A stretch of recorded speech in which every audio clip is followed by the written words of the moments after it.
Benvenuto all'interno del magazine, grazie per aver accettato l'invito. Buon pomeriggio a tutti. Presidente, ce la siamo sudata, però ci siamo. Siamo insieme, pronti anche a chiacchierare di questa giornata che è importante perché? Oggi è la giornata del dialetto e delle lingue locali istituita dall'Associazione delle Proloco Nazionali.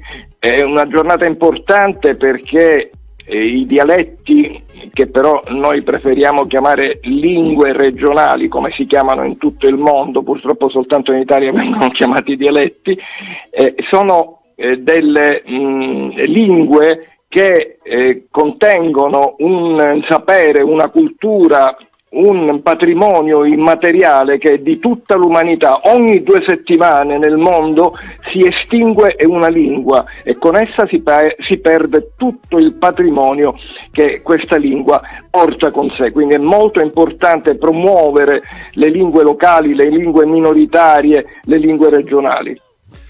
Qualche tempo addietro, non so se ne è a conoscenza, abbiamo parlato con un ragazzo, si chiama Alessandro Saraceno, è stata approvata la prima tesi di laurea in lingua siciliana. Per lei è un orgoglio, vuol dire che anche i giovani si affacciano alla lingua siciliana che sembra essere sapere degli antichi. Sì, assolutamente, è stata una iniziativa encomiabile quella di Alessandro Saraceno, che appunto discuterà a breve una tesi bilingue sia in italiano che in siciliano.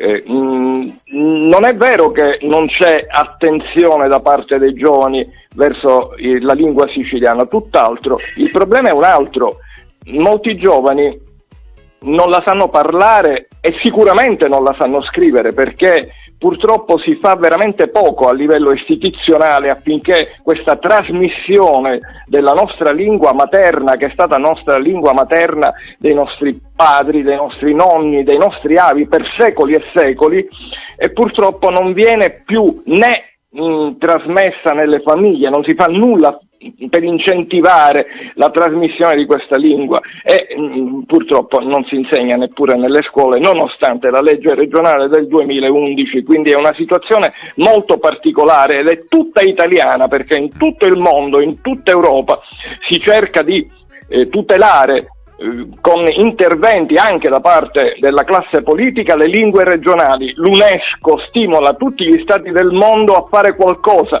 Una cosa che molti ascoltatori forse non sapranno è che esiste un trattato europeo, il trattato europeo sulle lingue regionali e minoritarie, che l'Italia ha firmato nel lontano 2000, e dopo 24 anni, pensate, 24 anni ancora non lo ha attuato, ed è l'unico paese d'Europa assieme alla Francia a non aver attuato questo trattato. Il trattato prevede una serie di misure per tutelare e promuovere l'uso delle lingue regionali, tra queste misure anche quelle dell'insegnamento nelle scuole e dell'uso nei mezzi di comunicazione. Parlando del nostro orticello, Presidente, come siamo messi rispetto al resto d'Italia? Il nostro siciliano è più difeso, tutelato rispetto magari ai cugini, amici calabresi, piuttosto che romani, eccetera, eccetera? Ma in Italia, come dicevo prima, c'è una situazione molto anomala. Esiste una legge, la 482, che tutela le lingue delle minoranze straniere storiche in Italia, quindi le minoranze per esempio albanesi, greche, francesi, tedesche, eccetera, e tutela soltanto 3 lingue regionali minoritarie, ossia il sardo, il ladino e il friulano. Non si capisce perché soltanto queste 3, non c'è una ragione né dal punto di vista linguistico né da altri punti di vista, per cui in realtà la lingua siciliana non è tutelata in alcuna maniera in Italia. Però bisogna dire che la legge regionale del 2011, quindi stiamo parlando di una legge dell'ARS, che inizialmente era nata come una legge per l'insegnamento nelle scuole della storia, della letteratura e della lingua siciliana, purtroppo nel giorno in cui è stata approvata in aula è stato presentato un emendamento che ha sostituito la dizione lingua siciliana in patrimonio linguistico siciliano, e quindi è tutta un'altra cosa. Io credo che sia assolutamente necessario che la classe politica siciliana prenda coscienza innanzitutto di una richiesta da parte della popolazione, perché sono moltissimi i siciliani oggi che protestano, che vogliono saper scrivere in siciliano e vogliono che il siciliano si insegni nelle scuole. Noi abbiamo fatto un sondaggio alcuni anni fa e ben l'82% delle persone ha risposto sì all'idea di insegnare il siciliano nelle scuole. Ecco, io credo che sia arrivato il momento che la classe politica siciliana prenda coscienza di questa situazione e prenda coscienza soprattutto di come in tutto il mondo le lingue regionali vengono tutelate, meno che in Italia e in qualche altro paese, come dicevo prima, la Francia. Presidente, la faccio chiudere con una battuta, quasi un consiglio personale. Sono papà di 2 gemelline di 3 anni. Come dovrebbero porsi i genitori nei confronti del siciliano? C'è stato un periodo storico in cui ci siamo epurati quasi dal siciliano, cioè, era forse bandito in famiglia perché era un po' più nobile non parlare in siciliano tra le mura di casa. Ora forse sta tornando di moda, forse il giusto mezzo potrebbe essere la soluzione giusta. Quale consiglio potremmo dare a me e a tutti i genitori all'ascolto? Ma lei ha detto bene, c'è stato un periodo in cui molti genitori dicevano ai propri figli non parlare siciliano, o addirittura un parlare siciliano, glielo dicevano in siciliano perché essi stessi lo avevano come lingua madre.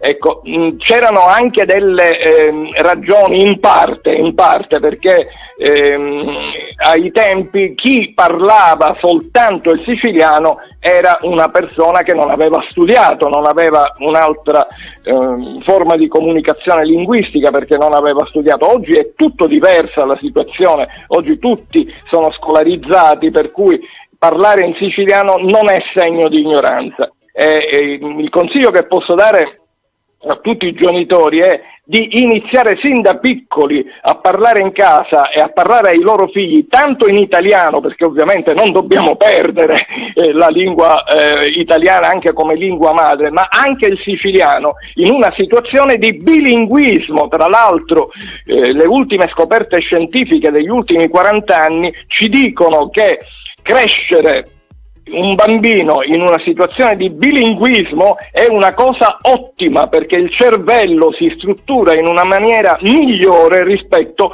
ai bambini nati in un ambiente monolingue, e questo porterà nel futuro del bambino una maggiore facilità e capacità nell'apprendere ulteriori lingue, quindi per esempio le lingue straniere come l'inglese e altre lingue, ma anche in genere ad ottenere migliori risultati scolastici. Tra l'altro, e chiudo sull'argomento del bilinguismo, si è verificato anche con una indagine di tipo assolutamente scientifico che nelle popolazioni bilingue alcune malattie neurologiche come l'Alzheimer sono ritardate se vengono e comunque hanno un'incidenza minore, quindi incide persino sulla salute. Il bilinguismo è una cosa molto positiva. Insomma, non ci sono scuse per tutti i genitori all'ascolto e per tutti i ragazzi che volessero magari conoscere qualcosa della nostra tradizione e del nostro